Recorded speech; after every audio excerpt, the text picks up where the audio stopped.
Hey, what's up, guys? Max here, and today we're gonna cover some kind of like sad news over there at Kabam. You know, we play Marvel Contest of Champions, but the people behind it, the people that actually help develop, control, maintain this game, are a group of people just like me and you, regular folks that play the game at what's called Kabam. And we saw right now some cuts that the company announced that they were doing, or that they did, which is 12% of their staff. Now I'm gonna bring up some numbers. I from a couple of other content creators back where I was at Disney Mirrorverse, another game that's developed by Kabam. They put out some videos, some content of one of the main kind of point of contact that I had back when I was there. I was part of their CCP kind of program. Very nice person, and I'm kind of sad that obviously they kind of had to let her go or whatever the situation is, because I don't know the details. But what I do know is what I was able to research or just kind of find on the web, when it comes to some numbers. And it's not here to kind of create a case for the people that got let go, because it's unfortunate. I see why they're doing a lot of mobile games are doing cuts.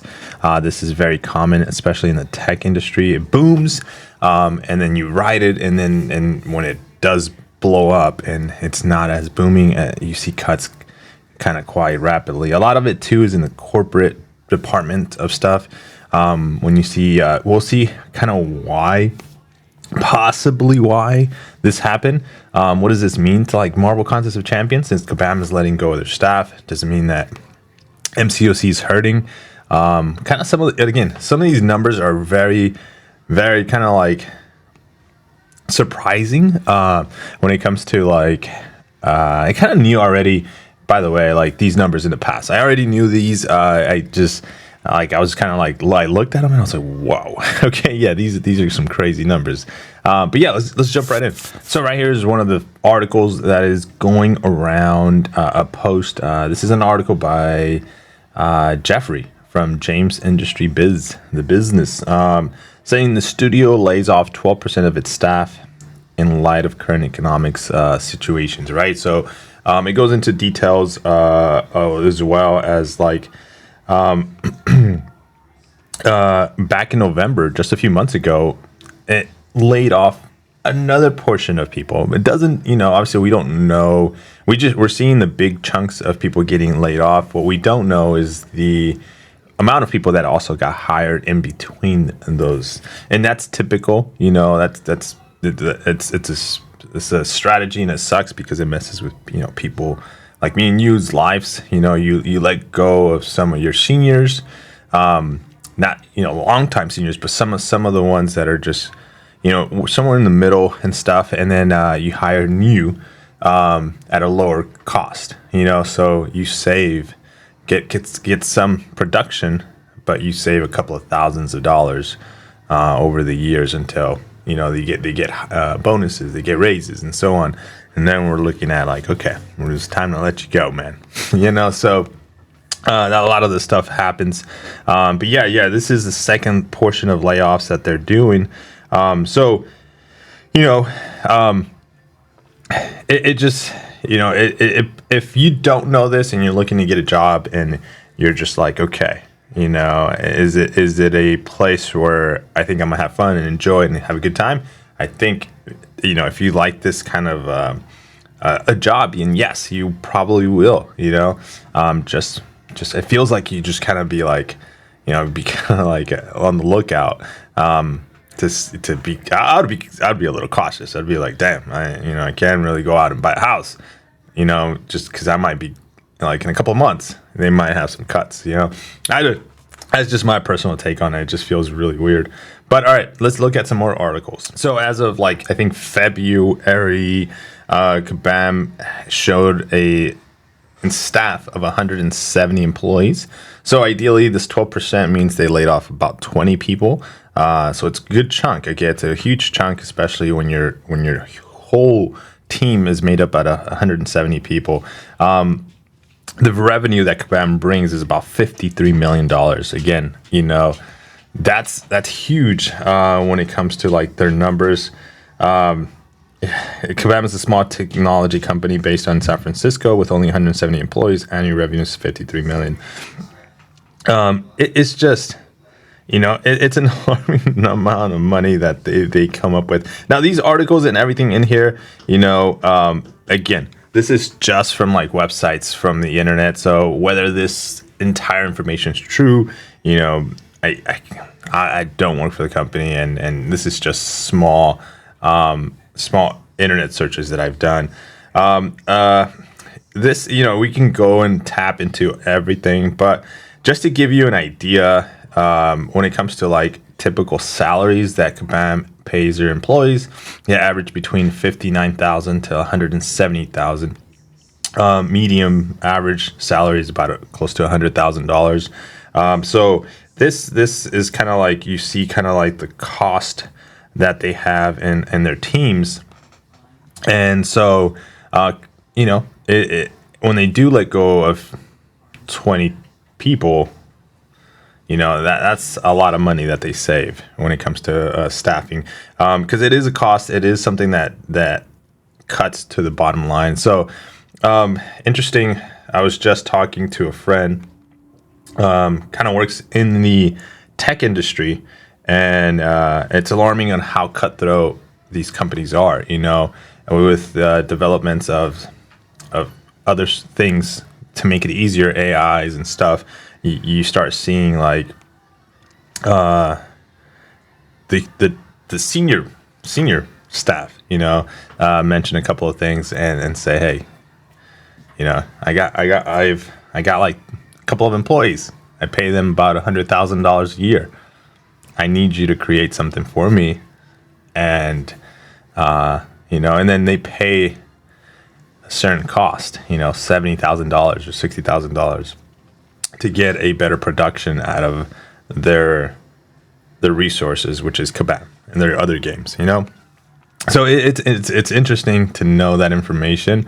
Whether Kabam is doing that, we don't know, because we don't know those details. Now you might be thinking, okay, so what's up with Kabam? And we know Marvel Contest of Champions, but I kind of heard of Disney Mirrorverse. That game kind of comes up here and then. Well, if you go to their website and you look under their games, they have King Arthur, they have Marvel Contest of Champions. This Shop Titans, I think this has been out for a while now too. Disney Mirrorverse. This is new, if I'm not mistaken. King Arthur might not be. I feel like I haven't seen that game. That's fairly new. I know they had more games in their library, and they've closed a bunch of games. But I think the biggest one, if I'm not mistaken, when it comes to staffing, that got the biggest hit is actually Mirrorverse. And then I haven't heard anything or like articles or tweets and stuff, because that's kind of where all the information is coming from right now, of Marvel Contest of Champions staff being let go.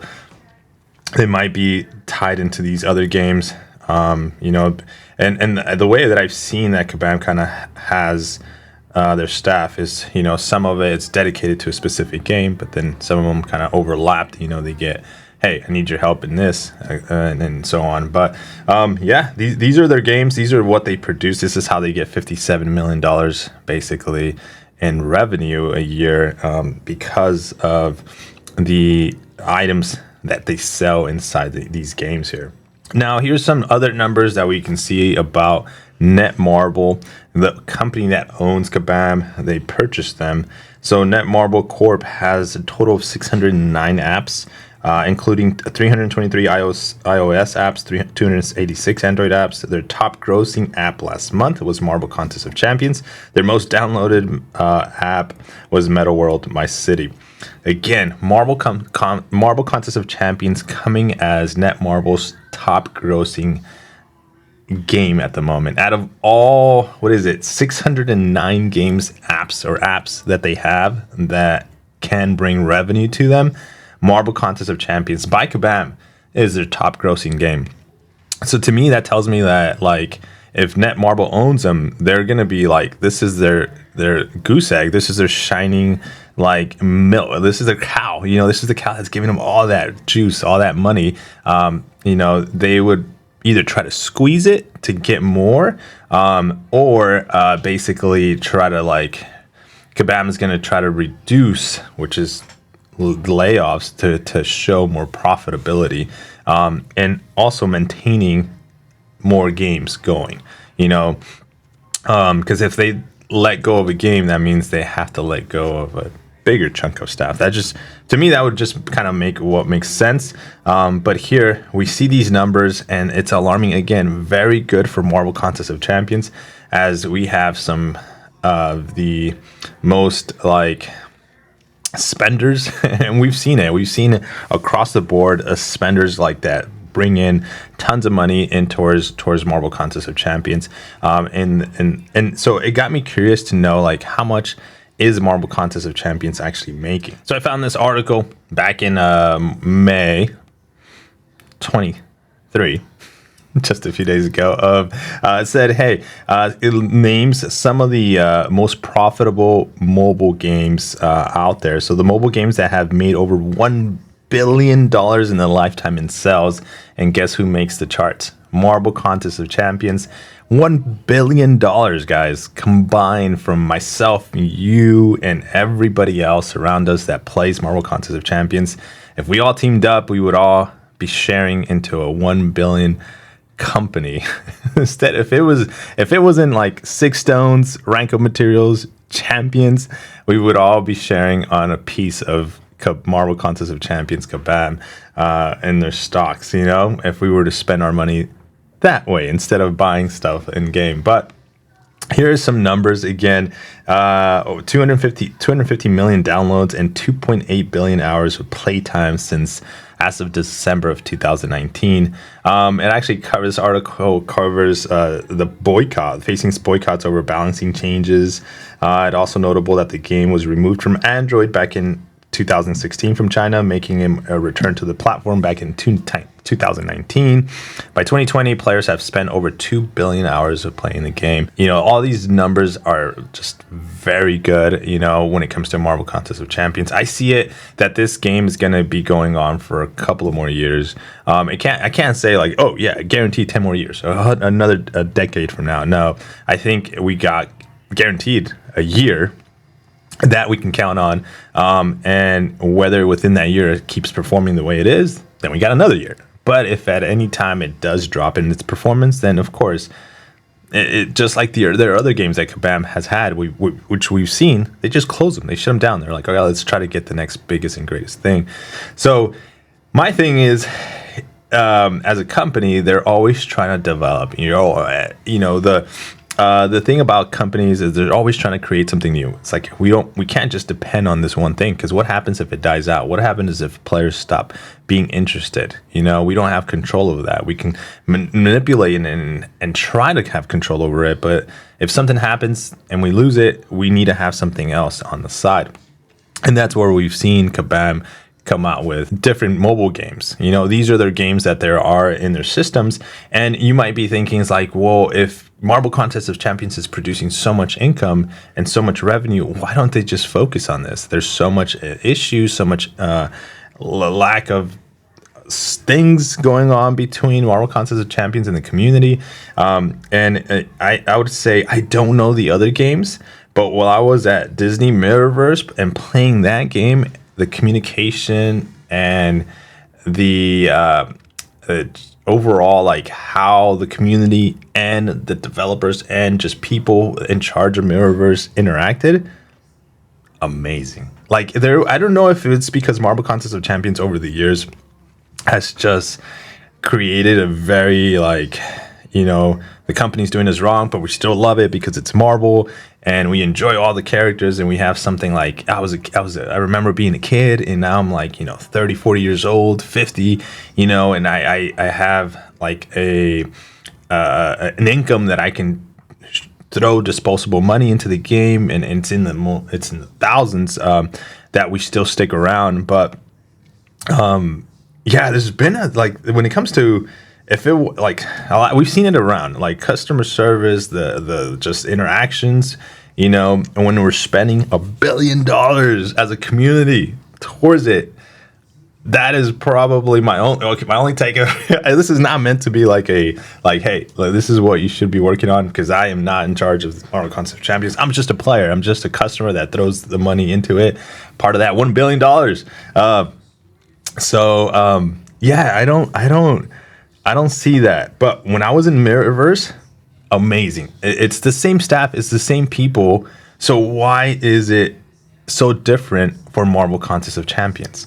I don't get it. That's one thing I don't get. I mean, they're not all the same people were in Mirrorverse. I know a lot of them were, but it's Kabam. It's the same company. So why was the feelings that I was getting in Mirrorverse different? I don't know, man. But if I had a little bit more time, when it comes to like me just playing, I'd probably still be playing Mirrorverse. I had to let it go, but. Yeah, surprising that we see these numbers for Marvel Contest of Champions. So what does that mean? What do you think it means to the company in general? I think it's just a move again by their higher ups in the ladder of like their senior managements and stuff. CEO is kind of like, okay, we need to show profitability. This is the first quarter, second quarter, and that's how it's viewed. It's numbers.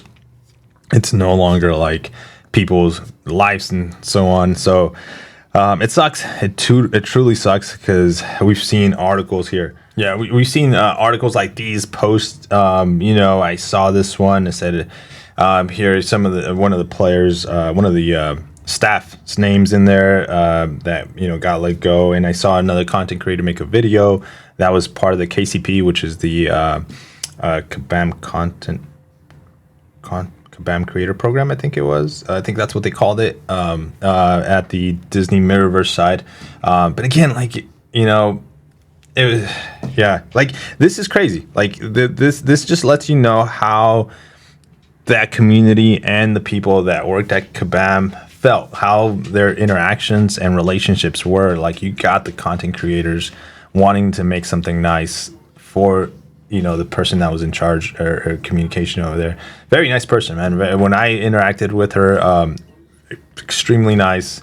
There was nothing that I saw that I might have seen in other places that come off as like passive aggressive or just like sarcastic or like in a bad way. So like, just nice person. But guys, when it comes to Marvel Contest of Champions, it's here to stay. Like I said, it's got a guaranteed.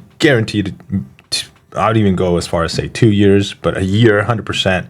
And then based off how it does within that year, if it inclines, if it drops, then we start seeing changes. But you're wondering, is like, why are they letting people go if Kabam is being so profitable? Well, Netmarble, that owns Kabam, I found this article too as well, is basically saying that they had a net loss of $714 million in 2022. Okay, this is the company that owns Kabam and Marvel Contest of Champions. $714 million. Now, with Marvel Contest of Champions still its top grossing game, okay? Keep in mind they had over 600 and something apps. So Netmarble sees Marvel Contest of Champions and they know that's a good game. They know the staff, the people that are behind it, that are developing it, that are making the monetary moves are good. So they let go of people, But I think Kabam probably sees something else in the, hey, let's don't sell us, don't close us, don't try to overrun us. Let's keep us control of the games and stuff. But yeah, this is an alarming loss for Netmarble at 714 million, especially when the year before that they had a profit. There was a profit. I think. Here it goes. Yeah, 714 million was in the loss of 2022. But in 2021, they had a profit of 196 million, which is a nice profit, but the loss was huge. So when Netmarble comes, it's like, hey, I want all the departments, especially and also in Kabam, I want you guys to be more profitable. We lost too much money, even though Marvel Contest of Champions is bringing tons of money. Your Disney Mirrorverse, your X, your Y, and your other games are not. So do something. What are you going to do? Show me some more profit. Because we can't stay with these numbers. So There's tons of information out there on the web. Like I said, guys, you guys can look at it. Marvel Contest Champions was the company's highest grossing game in their fourth quarter, according to 13% of the total revenue for, again, Netmarble, the bigger daddy of who owns the company. So that's why I say Marvel Contest of Champions is not going anywhere now. But Kabam, it sucks that we see them do these moves to be more profitable as a company, Kabam. But let me know what your thoughts are on the comment, and just were you surprised to see that you are part of a $1 billion profitable company over its lifetime?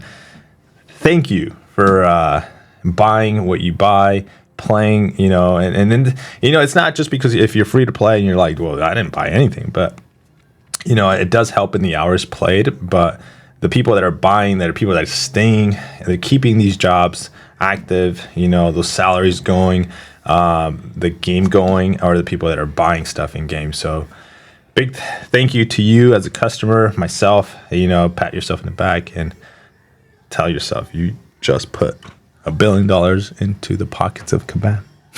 Oh man, how do you feel about that? Take care, guys. I'll see you on the next one. Peace.